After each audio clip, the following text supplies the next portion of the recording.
So, good morning, good afternoon, or good evening. It's evening in Australia, Helen, so thank you for your comment there. Philip Wade here from the Universal Studio in North Yorkshire, England, and I'm just doing this stream following up from a previous one which I've put in the comments, which was called Signs, Symbols and Self-Realisation. And in that particular stream, which is actually quite long because it also addressed some broader questions about spiritual self-realisation, I've put the link to that in the comments. But the key messages from that one, which I just want to sort of reiterate now at the start before I move on to the particularly focusing on this meaning word in this stream, was that all signs, all symbols, all experiences in life ultimately are an invitation and a pointing to the realization of the self.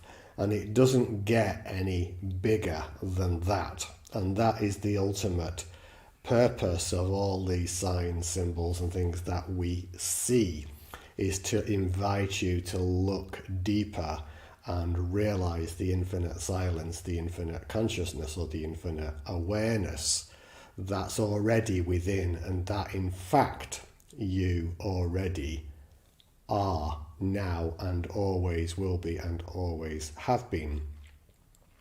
So having set that as a kind of principal message that's in the original stream, which I would invite you to look at in conjunction with this one, the question comes up regularly still about specific meaning, or specific maybe number sequences, signs, messages, symbols, whatever, and the specific meanings and so forth in those. Now, to understand this from a spiritual perspective, we need to start with a really important and truly profound awareness.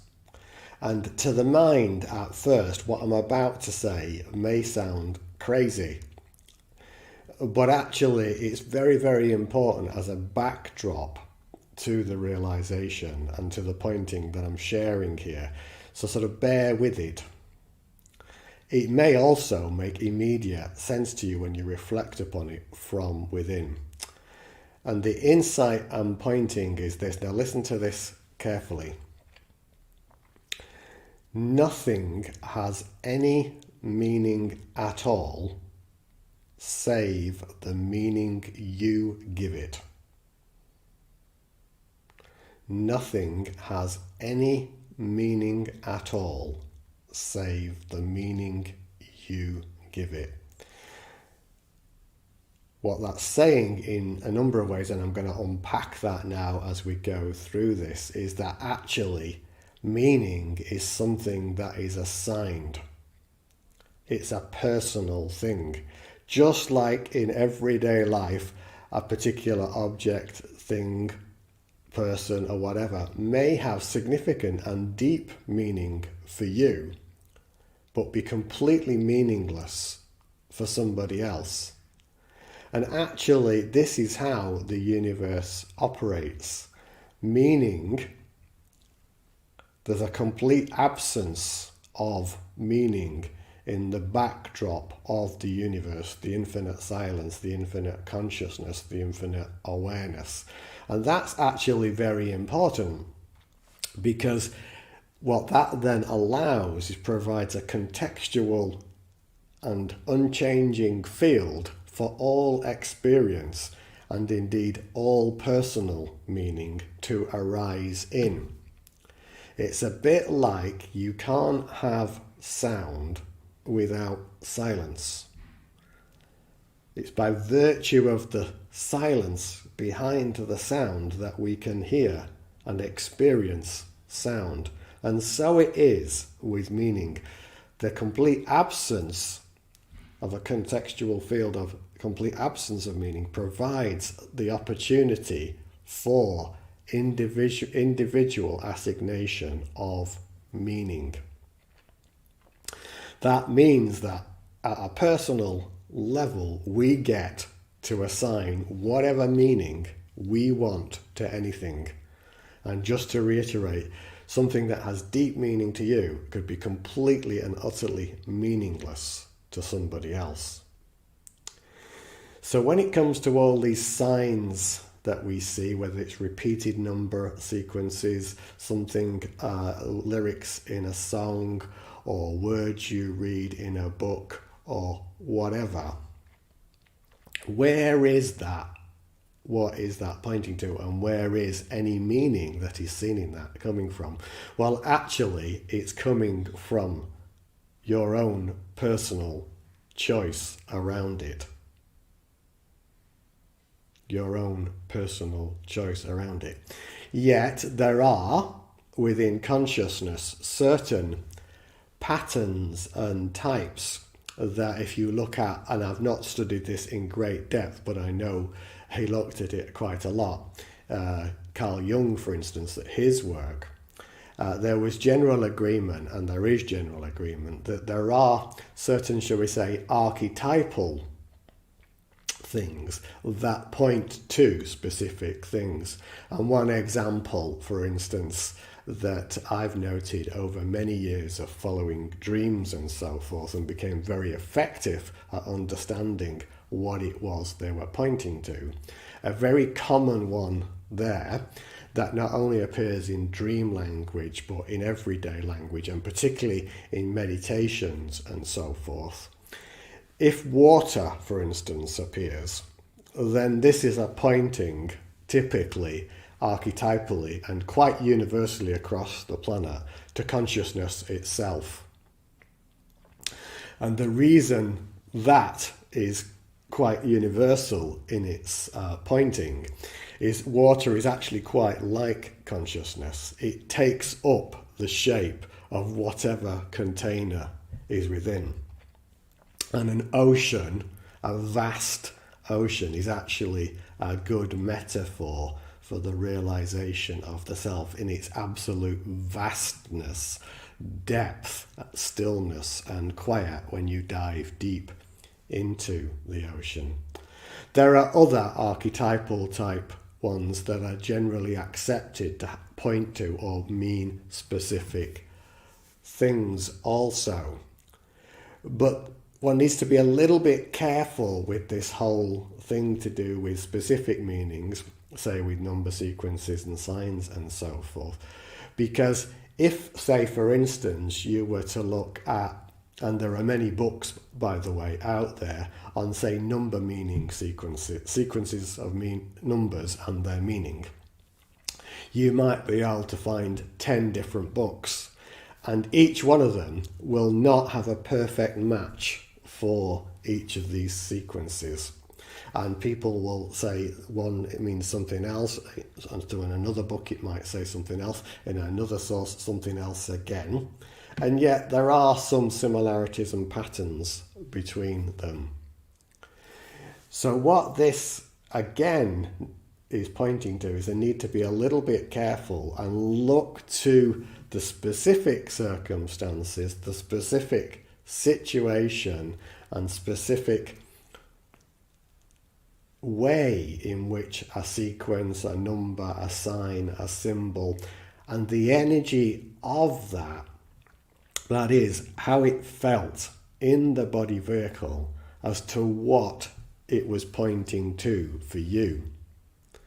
So it's much more effective, rather than trying to say somebody else's interpretation, meaning and so forth, is to, okay, maybe you can look for a little bit of pointing or guidance, but ultimately it's about what it means to you, what it's pointing specifically to you. And that requires you to be still, to look at it, to feel the energy of it, to explore it, be open to further insight as to what it is that's arising. Because in that openness, and if you're not clear, the universe, the awareness, the silence will provide you the information, the insight that you need to clarify what it is that is emerging for you here now. In this awareness, this consciousness, you can trust, because that is ultimately that which you are. And life is always going to present the perfect information, the perfect insight, the perfect clarification, if you are but open to it. But if you hop around between different things and going with person A over here, then person Z over there, and person M in the middle, and so forth, and all of them are saying different things, you're just going to get confused, frankly. You're just going to get confused. So take what resonates for you. Look at what that is appearing for you as a specific insight, sign, or symbol is appearing. What does it feel like in the body? What does it look like energetically? What does it seem to be leading to me? And me too. And if one's not clear, then simply be open to further clarification. Meditation is very good for this, because it can clarify further what it is that's being pointed to. If you're not getting it, the universe will be aware that at the personal level, this is not being seen, and it will either repeat, clarify, or look at the same thing from different angles. And it may take a day, a week, a month, a year. It really depends on what it is. But in any event, and at the end of the day, all of them, no matter what, and I say this from a lot of experience now, and you don't need to believe a single thing I say about this, because as the self is realized, it will be seen. All of them ultimately are inviting you to look within, to the depth of awareness, the infinite consciousness, the infinite silence that you already are. And yes, it may appear in the human experience like there's some stepping stones, some spiritual stepping stones to that. And that's okay. That's okay. All of them are by virtue of opening you up to the ultimate realization. So these stepping stones are an important part of the human experience. But do remember, nothing has any meaning at all save the meaning you give it. You get to assign meaning. And the universe is intelligent enough to be able to communicate through your body vehicle to invite you to the deepest realization in the way that is most effective for you. And if you don't follow the pointings, the road actually becomes rockier. So it's by listening deeply, by opening to that awareness, to that inner guidance, that all of it ultimately, even if it's on an advertising hoarding, is arising from within. What was it that drew your attention to that? It was the awareness itself. It presented this information, this pointing, this signing, this sign to say, pay attention and listen. So meaning is not unique. It's something that is assigned. And yet there are certain archetypal things like water relating to consciousness that can be said to be fairly consistent. But there are many, many other things that are not, and they're personally assigned. So if you really want to look at archetypes and so forth, then you can research that and you can get some sense of some key archetypes, some common patterns that point to specific things. And then you can use those as a kind of platform through which to look at more specifically what it is pointing you at. So don't get lost in 100 different interpretations of a sequence of numbers or lyrics of a song or whatever. Much more important is to look to what it is that it's saying to you. That's pretty much everything I wanted to say. And if you haven't listened to the previous stream, Signs, Symbols and Self-Realisation, then that's a complementary one to this, and do have a look at that. So I'm going to kind of leave it there now. I can see some comments have popped up, and I can see a comment from you, Julie. And I just want to just add some insight on what you've shared there about a long life of anxiety, and I'm guessing BPD stands for bipolar disorder. And I'm sure from everything, the way that you've written that, and from comments I've seen before, that this is very challenging to live with. Of that I have no doubt. I have helped many people over the years, and I understand deep anxiety is a very challenging thing to live with. But there's something important here to understand. And the root of that anxiety, Julie, comes from one fundamental flawed mistake that pretty much everybody in the human body makes. And that's this, is that the belief that all you are is the body-mind. And that single belief, by the way, is the fundamental block to the realization of the self as infinite consciousness or infinite awareness. And what that does, it creates a polarity of fear and love. And if one identifies with that mistaken identity enough, and the trauma, the experiences of trauma that come with it, then that can deepen into deep suffering, continuous anxiety, and so forth. Now, the anxiety itself, as challenging as it can be in the human experience, isn't meant as some kind of test for you. It's actually, just like I'm talking about in this stream here, a sign, an indicator, the physical body giving a message to say, look deeply in this, accept this, witness it, feel it, face it, and let the power of awareness dissolve it. Now, I'm going to point you at a couple of resources, Julie, that you may not have already tried, and even if you have, I'm going to recommend that you look at them again.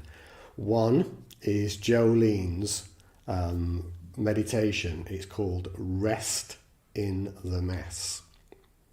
Rest in the Mess. And I know that you're a member of the Endless Peace and Love group. I would really invite you to listen to that deeply and carefully. Another resource is her deep listening video, and these two are really useful resources to get you on track. So there's a video on deep listening, which you will find in the group, and then a third resource. If you get on okay with those two, then there's my live stream 11, Transmuting Fear, and Anxiety is Fear, into Love. And I explain in great depth the process of doing that. So I fully understand, the anxiety and challenges you're experiencing there, and also your comment that it's like you being two people. I can quite see what you're pointing at there.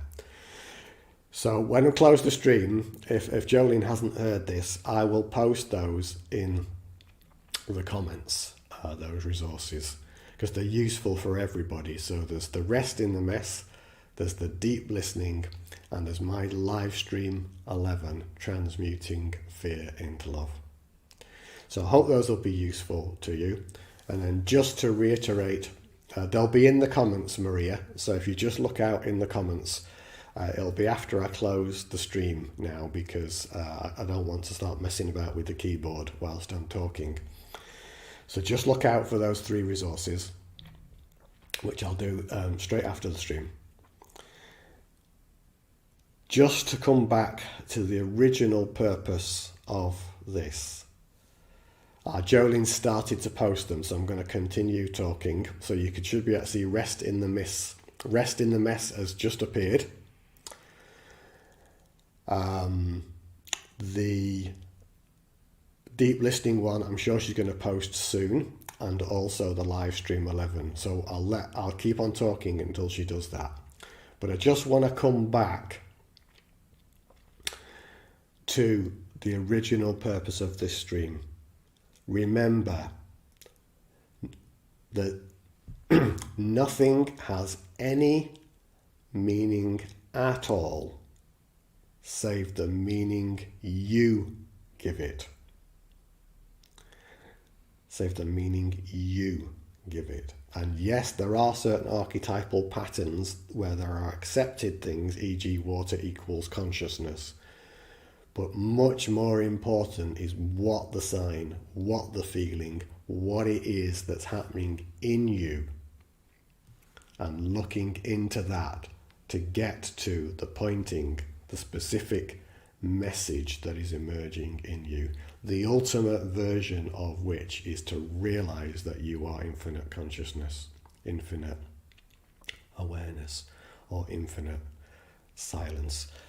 So I can see that the Rest in the Mess meditation has been posted, the Deep Listening one has been posted, and any minute now, Jolene, I'm sure, will post Livestream 11, Transmuting Fear into Love. For those that are relatively new to the whole spiritual process, Jolene's resources of Rest in the Mess and Deep Listening will give you a good starting point.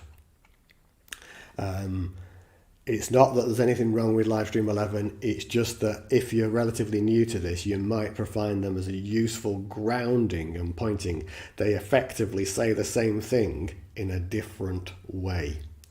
And the Livestream 11, the fundamental message of that is this. Listen carefully.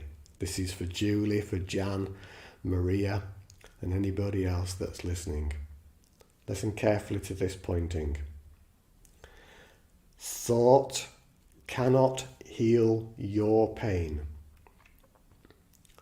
Presence will transform it. You might want to write that down. Thought cannot heal your pain. Presence will transform it. And this presence is the infinite awareness, the infinite silence, the infinite consciousness that you already are. And it is in connecting with that the transformation takes place effortlessly. So I trust that's been useful for those that were looking for those resources. So I am going to close now. I can see that Jolene's posted all those resources for Julie, for Maria and Jan. So I'm going to send you many blessings. And if those of you who haven't joined the Endless Peace and Love group, you're welcome to do so. I'm sure Jolene will put that in the comments as well. But these streams always go from my page, the Peace and Love page, my YouTube channel, and then we share them as watch parties to the Awakening Code community and the Endless Peace and Love group. It's better to do watch parties in the group rather than direct streaming. That's by virtue of the way this streaming tool works.